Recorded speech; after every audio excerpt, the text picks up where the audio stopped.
بسم الله الرحمن الرحيم. السلام عليكم، ازيكم يا ناس؟ كيف حالكم؟ ان شاء الله طيبين. اليوم ان شاء الله هعمل معاكم عصيدة بملح تقلية على السريع، وكمان عصير النعناع بالليمون. عندي حلة فيها موية بتغلي، نزلت عليها شوية زيت ورشة من الملح وخليتها تكمل غليان لحد ما وصلت معي مرحلة الغليان التام.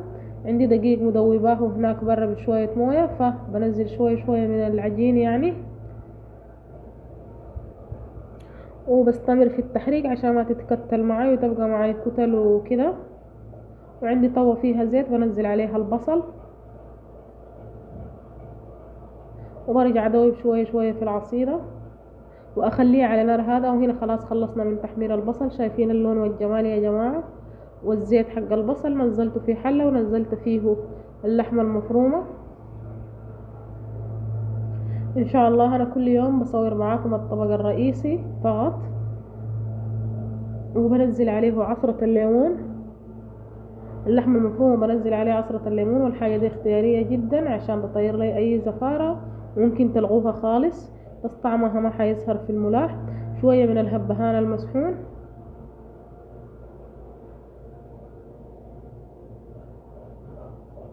شوية من الكزبرة المسحونة،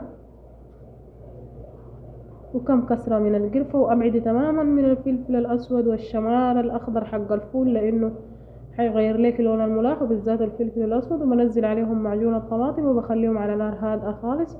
زي ما قلنا قلت لكم بصور معاكم الطبق الأساسي عشان طول الفيديو وعشان الزمن، والحاجة دي صعبة شديد طبعا، وأنا هنا بكون مشغولة شديد. بنزل الطماطم في جك الخلاط، وبنزل عليه البصل المحمر مع شوية موية كده، وبخلطهم وبنزلهم في اللحمة المفرومة والصلصة والبهارات. وهنا عندي نعناع وليمون أخضر، نعناع مغسول عادي وليمون أخضر بنزلهم في جك الخلاطة، والسكر حسب الرغبة. وهنا عندي جك فيه تلج زي ما واضح قدامكم، بصفيهم على طول في الجك بدون أي هنا وهنا وهنا طوالي، وبيطلع معي أحلى عصير. وهنا شايفين الملح خلاص يتسبك، بنزل عليه الملح والثوم، ومع الثوم طوالي الويكة. وبعد ما اخلص من الويكة الكمية اللي انا عايزاها بخليه على نار هادئة خالص عشان يطلع الوش معانا. وهنا خلاص الزمن يا جماعة ضايق عليه شديد، وهنا خلاص دي النتيجة النهائية، وان شاء الله يعجبكم، وبالعافية علينا وعليكم.